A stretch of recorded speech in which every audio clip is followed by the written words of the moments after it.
m'entretiens avec le nouveau joueur des Éperviers, Samuel Laberge. Samuel, bon baptême, le premier 10 minutes dans la Ligue nord-américaine. Ouais, c'est un bon baptême. Je pense que c'était un match de caractère de notre part dans l'ensemble. On parlait de 4-2 un moment donné dans le game, on est remonté. Puis, l'incident qui est arrivé, je pense que ça fait partie du match.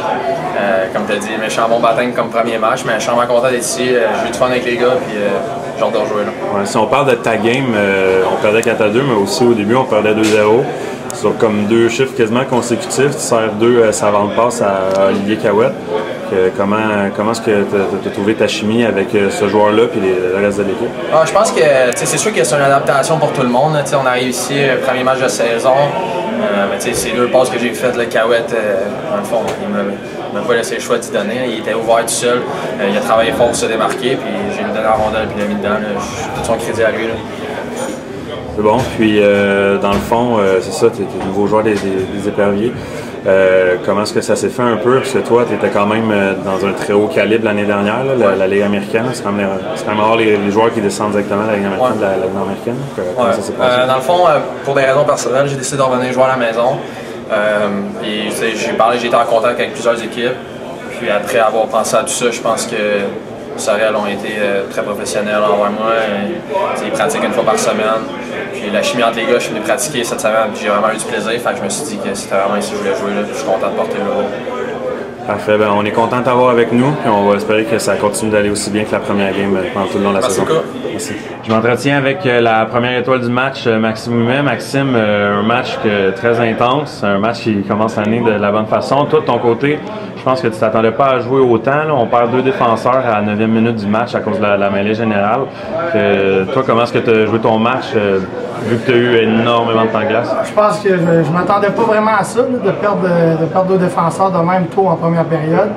Mais je pense que pour moi, c'était de garder ça simple. On a eu beaucoup de temps de glace. Fait que c'était de faire les petites choses, les petits détails qui allaient nous aider justement à gagner le match. Puis, de mon côté, ça a très bien été. Les gars, on a montré beaucoup de caractère. C'est une vraie victoire. Donc, parle-nous de justement là, ton but, qui a été le but gagnant à 1 minute de la fin de la game. Comment est-ce que ça s'est passé? Tu as vu l'ouverture, tu avais fait ôter le puck à pocket juste avant. Ouais, écoute, c'est arrivé vite. C'est le genre de soirée comme ça, je pense. Ça allait. Tout roulait pour moi ce soir, puis j'en ai profité pour aller chercher le but gagnant. Puis je suis vraiment content. C'est un 2 points important. On commence l'année du bon pied. C'est bon. Donc, on reçoit bien, gros week-end de 3 en 3 la semaine prochaine, plus gros week-end de l'année. On va espérer que tu continues sur ta lancée. Merci. Merci. Je m'entretiens avec l'entraîneur-chef des Éperviers, Christian. Première game de la saison, un match un peu fou si on veut, là, avec ce qui s'est passé en première période de débordement. On revient 2 fois en arrière de 2 buts. Grosso modo, c'est quoi selon toi l'histoire du match? Bon, je te dirais le caractère. Je veux dire, de revenir 2 fois quand on s'est 2-2, en plus le powerplay à 5 contre 3 n'a pas généré de rien, puis on s'en fait scorer 2, ben, on aurait peut-être pu penser que c'était fini, mais ce groupe-là a réussi à gagner, à revenir de l'arrière de mille et une façons depuis 5-6 ans, puis il l'a encore prouvé ce soir. Je veux dire, le 20 minutes de cardio qu'on fait semaine après semaine, les gars se tapent, puis que le mérite leur revient, mais quand ça vient le temps de... On avait encore du jus, comme on pouvait dire, dans la tank, puis les gars ont donné un boost.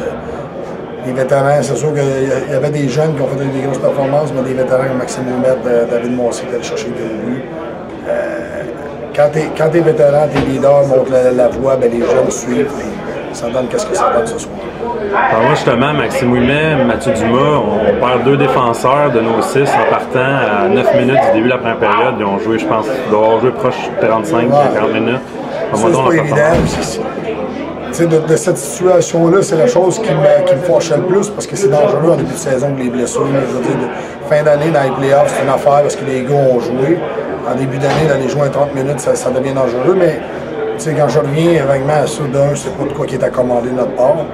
Mais avec le recul, au début, j'étais fâché. Mais quand j'ai revu les images après, dans le fond, j'ai vu notre capitaine dans le trouble qui recevait 2-3 coups de poing de parquet, dans le fond, qui était 3e dans le feu de l'action.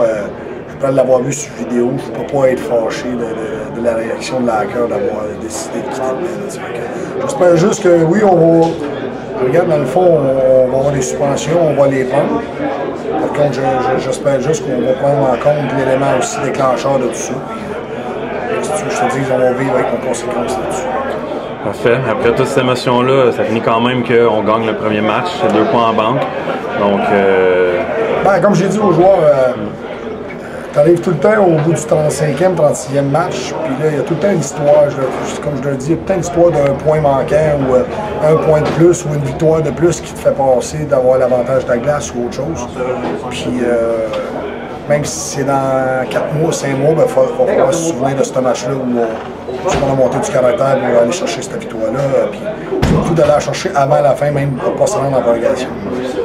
Parfait. Donc, la bonne nouvelle là-dedans, c'est que c'était notre seul match du week-end. Les gars qui en ont donné plus à soir vont avoir le temps de se reposer. Donc, malgré que se repose cette semaine, on attaque sur le plus gros week-end la fin de semaine prochaine. Ouais, 3 matchs en 3 soirs. On parlait qu'on avait beaucoup de joueurs, des joueurs qui ne jouent pas ce soir, mais cette renfort-là va être utilisée dès le week-end prochain. Ouais, de toute façon, les 3 en 3 nous font bien depuis quelques années. Fait que ça devrait... Ouais, on touche du bois. Ça a bien été l'année passée, mais il faut que ça continue. Puis, dès la semaine prochaine, il y a des gars qui vont se mettre dans l'alignement et qui vont devoir amener une autre dimension parce qu'il y a des gars qui vont le suspendre.